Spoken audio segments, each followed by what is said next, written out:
Society 13 Podcast Network. Redefining podcasts. Society-13.com. I like to listen.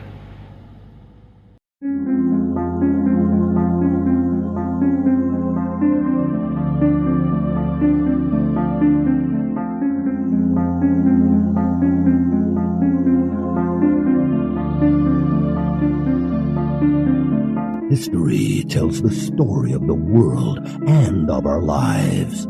Sometimes that history goes bump in the night.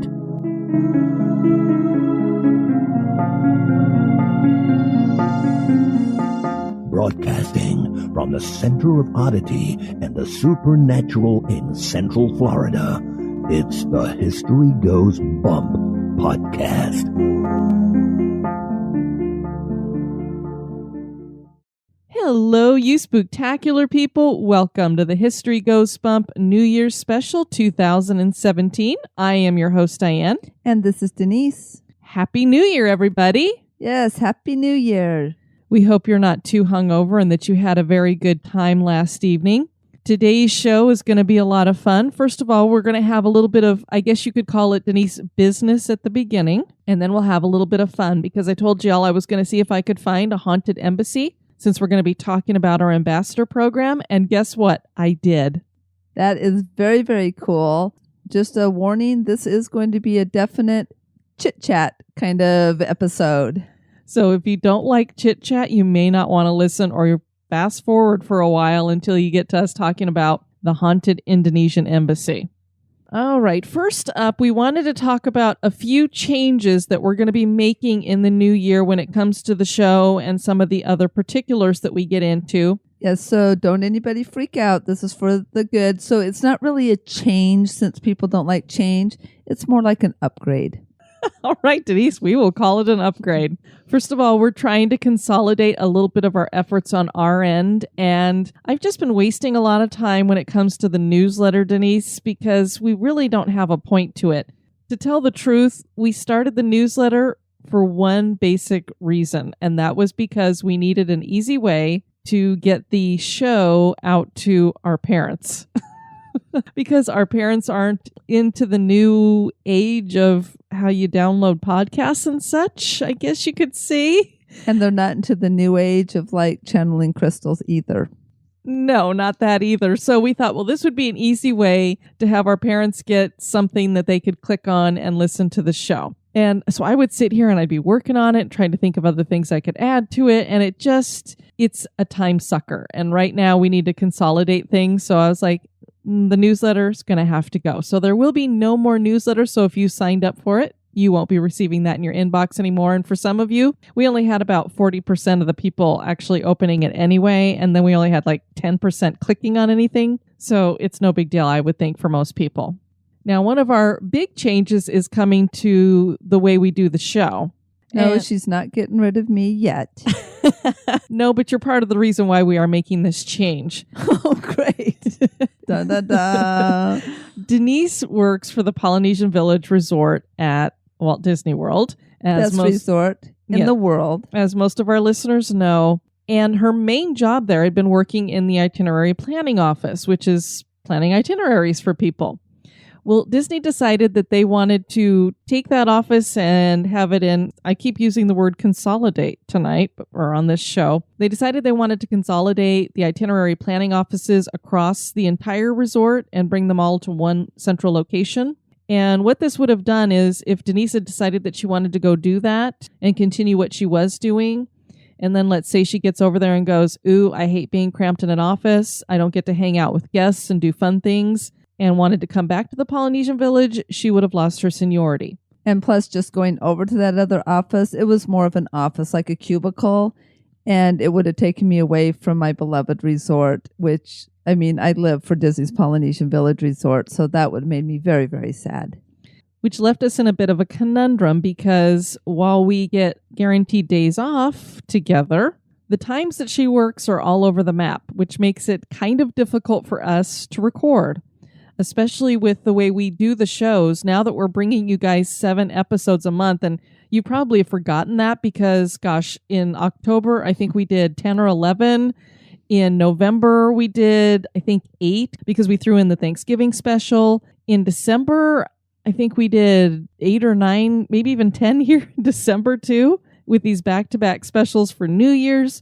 What we normally bring you guys is 7 episodes. And in the past, when we did fewer shows, we did them like every 5 days, and then it was every 4 days. And I think we're to almost, generally speaking, it's about every 3 days. Well, there's a timestamp that we have on the episodes, which is our segment called This Day in History. And because that's there, I've always felt pressure to get the show out on that particular day. Otherwise, This Day in History doesn't make any sense for us to say this day in history when it's maybe the next day or the day before or what have you. So I know some people love this segment. I enjoy doing it, but we just need to remove it so that we don't have that pressure of the show has to go up on this particular day. And we really don't have a set schedule here. We're very loosey-goosey, as most of you have probably noticed. So this way, if we only have 2 days between shows, or maybe we're going to have 5 days between shows, it's just going to have to work out that way. You'll always get your 7 episodes, or if we start getting more executive producers, we'll, have even more episodes. But that way we're not feeling pressure that it has to go out on this particular day. If you love that piece of music, email me and I will let you know where you can find it so that you can listen to it if you're going to really, really miss that background music that we use for that segment.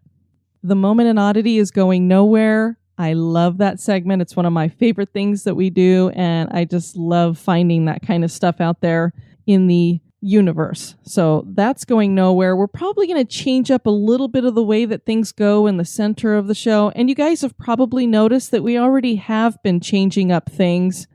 We moved the reviews to the end. Now we've moved a lot of our interaction with you guys to the end, and we pretty much jump right into our content. We're going to continue to do that and jump right into the content and keep most of the other business stuff at the back end. That way we seem to please everybody. Well, and the part of that, of not just wanting to please everybody, but we really wanted to give listener comments and the things that you all were saying the time that it deserved, and trying to put it at the beginning. We felt like we were having to shortcut that. So we didn't move you all to the end because you're least important. We moved you more to the end because you're very, very important, and we didn't want to shortcut anybody's comments to us and things like that. So we just want to take as much time as we need to do it. And then a few weeks ago, I'm driving in the car, and for some reason, I don't know what made me think this. My brain goes to weird places, but I got to thinking about the little ghost that's in our logo, and I thought, what's his name? We've never given that little ghost a name, and he seems like he should have a name. Absolutely. Every little ghost deserves a name. And so I thought, you know what? The best way to go about doing this is to put it out to the Spooktacular crew. And I put it out on Twitter as well and said, what's that ghost names? What do you guys think? And as the name ideas started rolling in, my brain started firing off. And I know we have a lot of younger listeners out there. Well, I'm having a feeling that this ghost is going to take on a role that's a little bit more expanded, that's going to have something to do with some of our younger fans out there. We're not 100% sure where we're going to go with that, but you can be sure he is going to have a more active role in 2017. Let me just say that some of the training that I've gotten in writing is children's books, and I'll kind of leave it at that. But that's some of the future plans we're looking for. And I also want to integrate him in a way into the show as well. So he's going to be popping up in our show here and there. When it came to names, we got all kinds of great ideas from you guys. We had Boo from Emma, Mary, and Sharon. Brandy and Felicia suggested Bump. Bob and Jeffrey suggested Bumpy. Kristen suggested Spooky. Ginger, I loved this one, suggested Sheets. And Colleen had a great one too, Beauregard. Now, Rhonda, we have no idea where this idea came from. Oliver? And Michael suggested Georgie. Not sure exactly where that's coming from either. They're good names. Steven suggested Boomer. Jenny threw out Drogo and Huey. And I believe she said that those both mean spirit in a different language. Allison suggested Jeepers. Rebecca suggested Spookly. Angie suggested Bumper. We got a lot of derivatives of bump. And Jesse suggested Benny. Then we had our 2 top names, and these are the ones that got the most votes because after you guys made your suggestions, I grabbed a handful of them and threw them up on a poll. Overwhelmingly, we had one that was a winner, but the one that came pretty close to it was suggested by Amy, and this was Boomer H. Bump. And what I really liked about this name is it was a full name, and it just sounded like, Esquire. Absolutely, because a ghost can't just have a one name. He has to have all the names, like a pedigree, kind of. Which made me think Victorian. And steampunk, which is right up your alley. The winner was Jen's suggestion, and that was Barnaby. Barnaby. And this got like 59% of the vote. Well, because I like the idea of having a name that has multiples to it, we thought, why not crash these 2 together? So we did a name mashup. This is a name mashup. So the name of our logo ghost is Barnaby H. Bump. And for people who want to know what the H stands for, is it history or haunted? That is for you to decide. We have a lot of great stuff coming in the new year, and what was really fun is for our executive producers, and this is anybody who's giving at the dollar level or above, you guys are invited to come to virtual meetups with us. And a lot of the time we're just having fun, shooting the breeze, talking about whatever the particular upcoming topic could be, whether it's Halloween, Christmas, a holiday, what have you. Teaching hula lessons. We've done hula lessons. We've talked about all kinds of stuff. Well, this last one almost turned into a business meeting of sorts, and it was really fun because of that. And I got to thinking, wow, wouldn't it be nice to have more of these virtual meetups become kind of a business meeting? So it makes the executive producers feel like they're more of the planning, I think. Absolutely. Well, because of this, we got some great ideas that we're going to implement this next year. Hopefully, if we have the time. I get all these great ideas, Denise, and then I burn the candle at both ends trying to get them done. And then I burn the pocketbook at both ends. That's my job. Exactly. So what happened is we were talking about, wouldn't it be fun if we could do like some kind of a cookie exchange? We've had you guys exchanging gifts for Halloween and for Christmas. One of the things we always enjoyed doing was this cookie exchange. Well, it's almost impossible to do something like that with us all being in different states, different countries, and then, shipping cookies. You can't do that. And how can we share our cookies with each other? Well, we may not be able to do it physically, but you could kind of do it virtually if you had a cookbook. So we're looking at doing an HGB recipe book for cookies at holiday time. So be thinking about that. But then this also sparked the idea of why not have a recipe book? Yes, because not all of us just want to eat cookies. Some of us like to eat stuff like gumbo and all different stuff. So whatever your favorite recipe is, and then you got to creep out the name. So one of Denise's, definitely my favorite thing that she makes, is this potato corn chowder. So a good name for that would be Creepy Corn Chowder. Yes. And then if there is a cultural background to it or a history behind it, maybe it's a family recipe, to share those with each other as well as a part of that recipe. And of course, your name would be with the recipe, so you would go down in HGB history. Yes, indeed. The Flash Fiction Contest was such a success, and we had so much fun with it and sharing that with everybody. You can count on that is what we're going to do for the anniversary show again this year. So already be thinking about what you want to write for that. We'll get you guys prepared nice and early, and that won't even be due until probably sometime at the beginning of September so that we can read through and decide who's going to win and that kind of thing. And along those lines, somebody had asked, hey, have you guys ever thought about throwing all that flash fiction together into a book somewhere? So that's another possibility that we're looking at as well, is putting together some kind of fiction book that's your guys' stuff. So then you can all be published authors too. I can't remember who, was it Heather who threw out the idea of doing a calendar?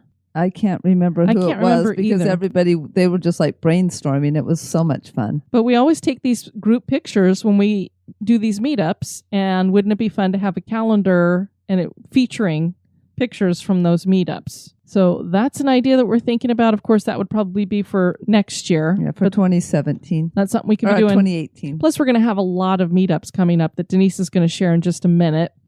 I'm also thinking about an adult coloring book. I already have an idea for one that's going to be coming up for the holiday season as well. Adult coloring book around spooky stuff, not other things. The really cool thing is we've come into ending 2016 and we had an amazing year. Last year, and you guys have heard me talk about this before, but when Denise and I were discussing this last night, it was so much fun.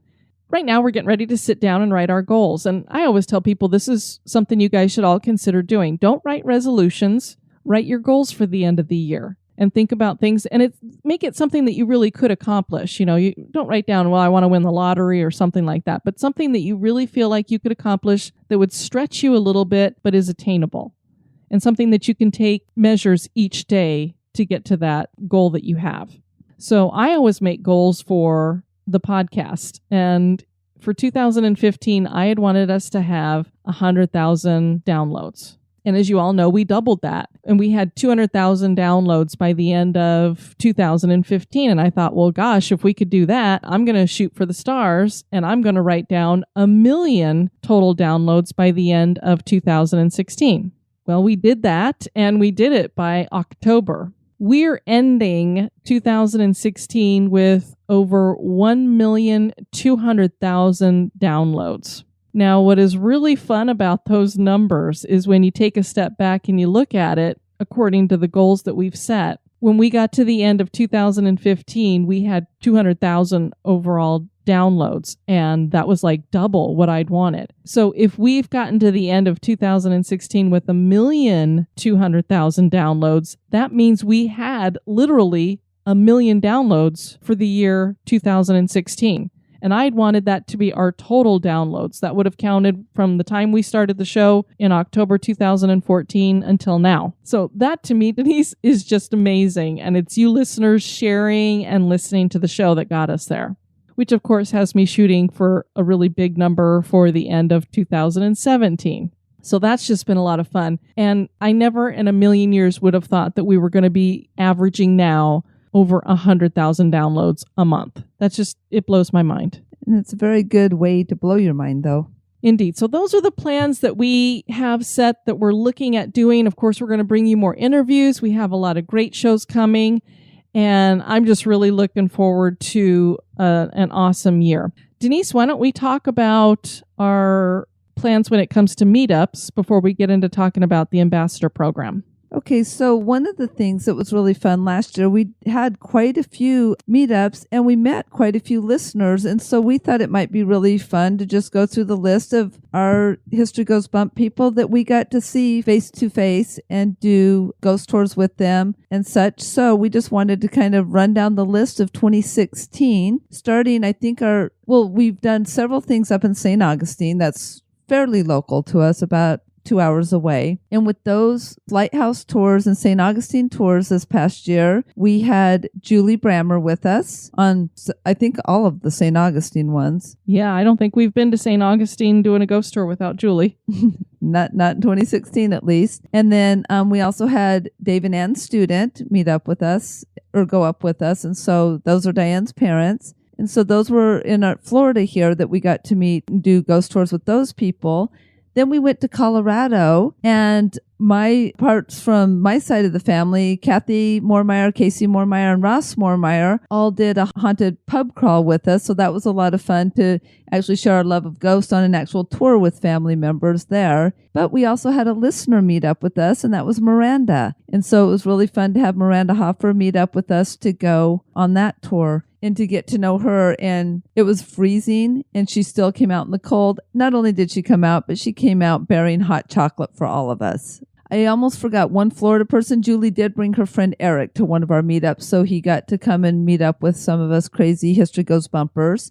And then another tour joining us was Kathleen and one of her friends, Kathleen Carter and one of her friends. So all of those people got to do things in St. Augustine. Then we went to the Haunted America Conference in Alton, Illinois, and we got to meet up with Heather Williams. Tammy McCarroll Burrow was there with her husband, Brian. Cindy Wadd and her two sons, and her son Gavin actually became part of the Spooktacular crew. We saw Felicia Pittman there, and we met up with our fellow podcaster, Patrick Heller from Big Seance Podcast as well. One of our admins that we really wanted to be able to join us at the conference, work got in the way, but we still got to meet him for dinner, so we also got to meet Josh Wood. And then we also met listener Jessica Kask and her cousin Bonnie, who joined us on some tours and were at the conference with us as well. Then we headed out to the Carolinas road trip. In South Carolina, we met Emily and her mom. They came to do a meetup. And that's where we also met Mike Brown, which many of you know from the Pleasing Terrors podcast. He was a listener, a brand new listener, and we just happened to be on his tour. And so he saw our shirts and asked if we were listening to that podcast. And Emily let him know that we kind of were the podcast. And so we struck up a friendship and a conversation. And he joined the Spook Crew. And many of you now know Mike Brown and know his voice very, very well. Then we headed over to North Carolina and we got to meet up with Stephen Pappas and Rachel. Not even going to try your last name, Rachel. Oh, come on. I've done it. We'll do it again then. Zajakowski, I think. Okay, but Rachel, we adore you. It's just your name that we have some issues with, as you know our pronunciations go. But she did meet up with us with her boyfriend, Tyler. And then we had stopped by the Biltmore, and Beth Lale met us there as well as Michelle DePriest. And so we got to hang out at the Biltmore with them. And then we also saw Beth again when she came to Walt Disney World. So we hung out at Epcot with her for a little bit. Yeah, that was just a couple of weeks ago. That was fun. So, but those are all the great people that we got to meet in 2016. And I know many of you have plans to go to the Haunted America Conference already this year. And we're looking forward to meeting so many of you again in 2017. So what is our schedule for these meetups, Denise? Well, first of all, we're always good for a local ghost tour. So if you're coming into town, give us fair warning and we'll try to get something set up. But our first thing that we're going to be doing is in May. And so the three areas where we're planning on doing tours and spending a lot of time on May 5th and 6th, the evenings of May 5th and 6th will be in Natchez, Mississippi. On the evenings of May 8th, May 9th, and May 10th, we are going to be in San Antonio, Texas. And on May 12th, May 13th, and May 14th, we'll be in New Orleans, Louisiana. So if you're going to be in any of those places, we are planning on doing ghost tours and different things there. And so we would love to meet up with you and meet some more of our listeners. And don't forget, when you do a meetup, you get an exclusive History Goes Bump pin. And we have some fun stuff planned if you go to the Haunted America Conference, which is June 23rd and 24th. And we are planning on getting in there the day before so that we can do something earlier on Friday before the conference starts. We will also be doing a trip on Sunday. We're going to go to the Lincoln Homestead and check that out. So if people are staying over an extra day, you can come hang out with us there or on your way home or what have you. And we are planning an official meetup before, and it's going to involve some hauntings, some fun times. And Denise, I'm sure shopping. Oh, and shopping. And I'm actually looking at a fun little giveaway that people who do that will get as well. Oh, boy. All right, Denise. Well, we have this ambassador program that you and Jill Phoenix have been working on for several months now, and we're finally rolling it out. And how many do you have? 25 ambassadors right now? I believe so. Let me count. Basically what this is, these are people who are in areas that we can't be that can help us out when it comes to telling people about different tours in the area. And it's not just ghost tours. I mean, that's the main particular. But we also are looking for other historical tours and places to eat and maybe even things that are dog friendly. Stuff like that. When people go to an area and they want to know, for like us, where's a good place for us to go camping? Is there a hotel that's better to stay at? That kind of thing. So these ambassadors are basically our person in these cities for us to go to and say, okay, we're going to point people in this direction so that you can tell them, well, I did this tour and it wasn't so good. This one's better. That kind of thing. For example, we just had a member of the Spooktacular crew, I think Lindsay Barry, had asked about going to Savannah. And she's like, well, what's the best ghost tour to do in Savannah? And I answered, since we've been there before, and I feel like the Blue Orb tours there are some of the best. So I let her know that. But if we had somebody in Savannah, I could say, hey, John Smith is our ambassador in Savannah, and let me send your email to him, and he can contact you and talk to you a little bit about what's the best stuff there to check out. I'm really, really excited about this program. We have some very dynamic people that have stepped up to the plate that are willing to be ambassadors in their area. And so we just wanted to go through and kind of kick off who these people are so you can start to get to know them. And if you don't hear your particular city or area and you're interested, let us know. Yes.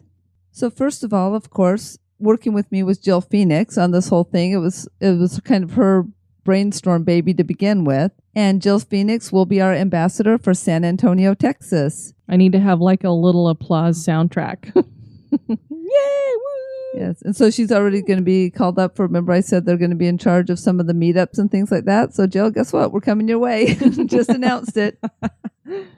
And then for Chicago, Illinois, we have Kristen Swintek. So you all might recognize her name. She's very active in the Spooktacular crew. Yeah, she was a part of our research crew as well. This name might be familiar to any people who have listened to all the episodes because we will have Pamela Ennis from Pacific Coast Spirit Watch, and she is going to be covering Sacramento. I tell you what, that Northern California area, we have it covered. We've got a lot of ambassadors there. But good for them because now we're looking at trying to get out to Northern California sooner rather than later. Yeah, when Denise started listing through all the ambassadors and stuff, I was like, I guess we better go there. Also coming from California is Jamie, I want to say Facenda, and I apologize if I don't get your last names right, but Jamie will be doing Chico, California. Okay, and so also in Northern California in East Bay is going to be Rhonda Borgen. Monterey Bay, Northern California again is going to be Sasha Wolf. And then heading down south to Southern California, we are going to have Leanna Sapien covering Chino, California. So we have a Chico and a Chino. One north, one south. And Leanna was also part of our research crew too. Yes. Okay, we're going to have Kimberly Higdon is going to be covering Northern Alabama for us. So we do have Alabama covered. And she also stepped up to the plate to take temporarily Louisville, Kentucky and Western Kentucky since that's where she came from and we don't have anybody there yet. So very cool. Too bad we didn't know about that when we were going to Louisville. Exactly. The Great Northwest will have Teresa Rowland in Seattle, Washington. And then in Tennessee, near the middle Tennessee area, we have Kimberly Yost. Going up to Wisconsin, we have Cindy Wad. And so Cindy's been with us for a while. Southwest Oklahoma and North Texas is going to be Tina Schock. And Rachel Z. Cheater. Zajakowski, I'm going to say. So there you go. We're going to call you Rachel Z. It kind of sounds mysterious. And it's also easier for me to say. Anyway, Rachel is going to be covering the Greenville, Spartanburg, South Carolina area. Heather Williams, who's one of our admins, is going to take Southern Indiana. Kelly Taylor is going to be covering Phoenix, Arizona. And then Savannah Rollins is going to do some of the upstate South Carolina. Sharon Schaefer Spungen is going to be covering Grand Rapids, Michigan. It's up there in the cold. Kathleen Maka, who you also might recognize from the podcast name as far as one of our interviewees, is going to be covering, of course, Galveston and Houston, Texas. I think she knows a little something about Galveston. Oh, she definitely made me want to go to Galveston. Kelly Helt is going to be covering East Texas. And then going further away from the United States, we will have Rob Sherfield covering Bishop Stortford, United Kingdom. And I had to ask, it's about 30 miles north of London. Also in the United Kingdom, in the Kent area, it's going to be Alan Tigwell. Steph Giles is going to be taking Scotland, and that's the eastern part of Scotland. Wendy LaChance, Vancouver, British Columbia in Canada. Jenny Watt has Western Australia. And MK Kim is going to be taking Korea for us. Wow, that is so cool. We've got all those countries. Yes, so I just want to welcome each and every one of you to the History Goes Bump Ambassador Program. And again, both of us want to thank you so much for stepping up to take on the responsibility to help be a great contact for History Goes Bump people History Goes Bump listeners as they travel around the world. I did get bios from all of our ambassadors, so we're very excited to add them to the History Goes Bump website. So it'll be really fun. So you can go on and read a little bit more about the ambassador of the different areas. So that is to be coming. And all of our listeners have been such a huge help to us when you guys go to places and you share your pictures or you tell us about locations that are near you or when you make those suggestions to us. One of the things I love about our show is you're not going to hear the same stuff that you're going to hear on other shows. Obviously, we're going to have locations that have been on all the ghost hunter shows on TV and a lot of the paranormal shows. But we get into a lot of obscure ones that I've never heard of before, that maybe there's not a ton of information out there about them. And it's because you guys have suggested them. Or maybe it's even because you've had personal experiences there and nobody even knows that the place is haunted. So keep those rolling in. We have a ton, and we will get through them. If you haven't heard yours, it's on the list. We'll get there eventually. So you're just going to have to keep listening and keep listening and keep listening. All right. Well, I think we are done with all of the business end of things. So Denise, do you want to talk about a haunted embassy? I certainly do. In the DuPont Circle of Washington, D.C. stands the Walsh Mansion. DuPont Circle is a historic district that is part of the original Old City designed by Pierre Charles L'Enfant. It remained mostly undeveloped until after the Civil War, when grand homes in a traffic circle were built. The row houses here are in the Richardsonian, Romanesque, and Queen Anne styles. What had been here before the neighborhood was a brickyard and a slaughterhouse. The name DuPont is to honor Rear Admiral Samuel Francis DuPont. Thomas J. Walsh was Irish and he immigrated from Ireland in 1869. He didn't have a dime to his name, but he built a small fortune working as a miner, carpenter, and hotel manager. The fortune almost disappeared during the Panic of 1893. With a little bit of life savings he managed to hold on to, he moved his wife and 2 kids to Ouray, Colorado in 1896.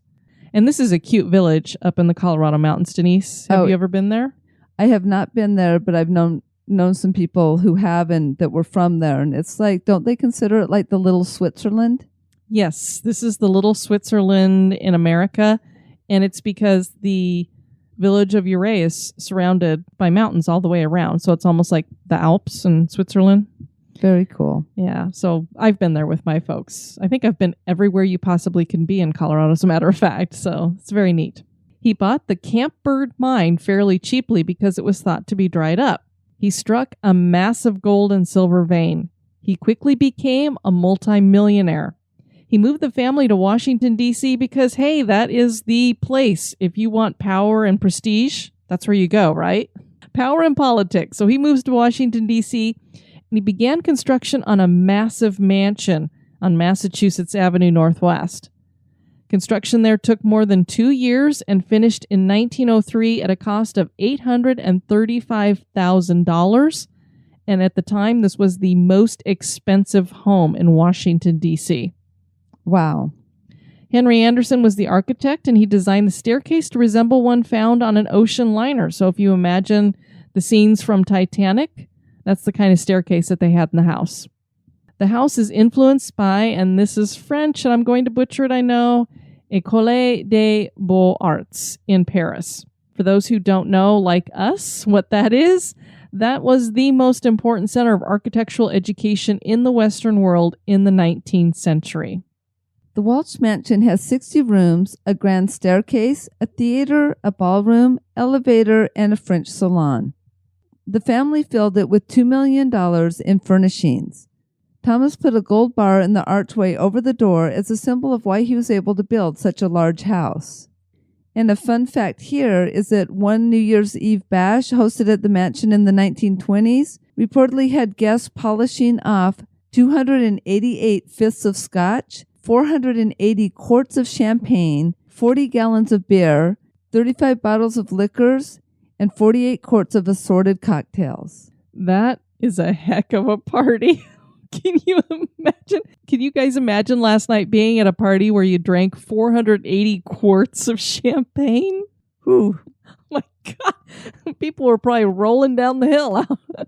Hey, that grand staircase, don't let anybody get near it. No kidding. Oh my gosh.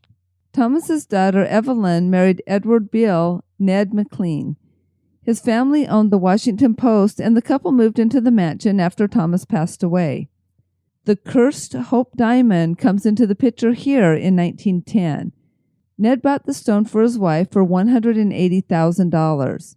She was the last private owner of the diamond. The Hope Diamond is a blue-colored Indian diamond, and the reason it is cursed is because it is reputedly part of a stone stolen from the French crown jewels. And fun fact is I've seen the Hope Diamond, and it is beautiful. I have too. So we obviously have both been to the Smithsonian. Yes. The Smithsonian of the Museum of Natural History in the Smithsonian. Indeed. That was a very cool thing to see. Big blue diamond. That's something I'd never seen any other kind of blue diamond until we went to Alaska. They have blue diamonds up there, but nothing like the size of this thing. Can you imagine $180,000? Whew. Well, and the other cool thing about where it's located is that's where all the gemstones are. Mm-hmm. So I love rocks. For those who know me, I love rocks and gems. I don't care if they're rough out of the ground or if they've been cut and are pretty in a setting. They're just so pretty. During World War II, Evelyn let the Red Cross use the home for free. She passed away in 1947, heavily in hock, and the Walsh Mansion was sold to cover her debts. The government of Indonesia bought it in 1952, and they use it as their embassy. They got a great deal. They paid only $335,000 for it. And remember, it cost $835,000 to build. So that's $500,000 off the build price. That's a pretty good deal, yes. They spent an additional $75,000 to refurbish. They also built an extra building that's on the back end, and it doesn't look anything like the mansion. So I'm kind of glad that it's kind of back away where you can't see it. But they needed some more office space, so they added that in. Now, when they did the refurbishing, they also added 2 demon-like statues from Bali. And these statues are believed to possess the power to ward off evil and attract good. Ruh-roh. So now you have the Cursed Hope Diamond attributed to being a part of this home, and now you have these demon-like statues that are there. It's kind of like the perfect storm. The perfect storm of tempting the spirits. Did the curse affect the McLean family? The McLean's son died in an automobile accident. Ned had an affair, and their daughter died from an overdose of sleeping pills. Staff of the embassy claimed that the building is haunted. It would seem that Evelyn has never left. Her apparition is seen walking the beautiful ornate stairs. There is also another female spirit here that no one knows who she is, but she appears naked. This ghost was verified and written about by Hans Holzer. So, is the Indonesian Embassy haunted? That is for you to decide. See, Denise, I told you I'd find a haunted embassy. Yes, you did. This building is gorgeous. And what's really sad about this area there in the DuPont neighborhood is so many of the grand mansions that used to be there have been destroyed, demolished, and taken out so that they could put these other federal buildings in and other housing and stuff. And I'm just like, are you kidding me? I know, that's always like, ouch. Yeah. So not only did I find this and I thought, well, that's kind of cool. It's a neat looking house. But then when you find out the Hope Diamond is connected to it and everything, it's like, wow. And I'm not sure if Evelyn is haunting the place because it's her family's home. If it had something to do with the curse, they think maybe the curse is why she was in such hock as well. But her husband, the newspaper went bankrupt, and they just had all kinds of financial difficulties and such. And I can't imagine what it costs to try to maintain a huge mansion like that. But she obviously appears to not want to leave. And if you think about it, I don't really know what the belief is when it comes to Indonesia is mostly a Muslim country, but they also have, I think they put a statue of a goddess or something in the middle area there as well. So they have some Buddhism and Hinduism in there. So they've got a whole mix going on. So I'm not exactly sure where they stand when it comes to ghosts and such, but if you've got their employees there talking about ghosts, I don't know. To me, it gives it a little bit more credence because these are government employees and maybe not necessarily people that believe in such things. And government employees would never, ever lie. Okay, well... Usually at that level, they're more honest. It's when they get up to the upper levels that they have a hard time with this thing called the truth. I mean, some embassy staff, I think that most of those people are probably okay. I know, I was just making a funny. But, you could be having instead of Clash of the Titans, you're having a Clash of the Gods if they have a lot of different religions. I'm telling you, that embassy could be in all kinds of trouble then. And it's right on that for people who are into conspiracy and all that stuff, you think about the way Washington, D.C. was designed and the ley lines, and it could be a perfect storm. Ooh, look at what we're creating. And now we're going to find out they have a fountain in the back made out of limestone. No, that's just a fabrication, so don't go there. They could. I don't know. I know. And water. I mean, I'm sure there's water there, and that's like a conductor. So see, we just made it even way bigger than what they thought it was. Well, Denise, our next official episode is going to be about Haunted Deadwood. Excited to bring that to everybody. We are looking forward to 2017. It's going to be a great year. And I know one of the commitments that we're making, we ended 2016 kind of on a bummer. I mean, it was like we had people dying and dying and dying like crazy out there. With the weirdness, which moment and oddity, Debbie Reynolds dying 24 hours after her daughter, Carrie Fisher. That's just almost unheard of. So let's think of 2017 in more of a positive light. And the way to have that positive light out there is by you putting it out there. So we're thinking focus on love and hope in 2017. And no matter what happens in the world, it can be a positive thing for us. And I just had a revelation is that Diane always calls me hippie. How many of y'all just agree with me that her last statement was a little bit on my side of the fence? Are you saying that was hippie-ish? Yeah, let's have love and hope for 27. I like it a lot. I wasn't burning incense while I was saying it, so I don't think that it counts. I could get you some Nag Champa quick. You guys, Happy New Year. Thanks so much for being here with us, and we're looking forward to hanging out with you in this next new year. We wish you all great prosperity, peace, and joy, great health, and every goodness that can come to you in the new year. And just dose it off with a little touch of spookiness. Yes, all the spooky and creepy to you as well. I have been your host, Diane. And this has been Denise. You take care now. Bye-bye. This special has been brought to you by our executive producers. Thanks.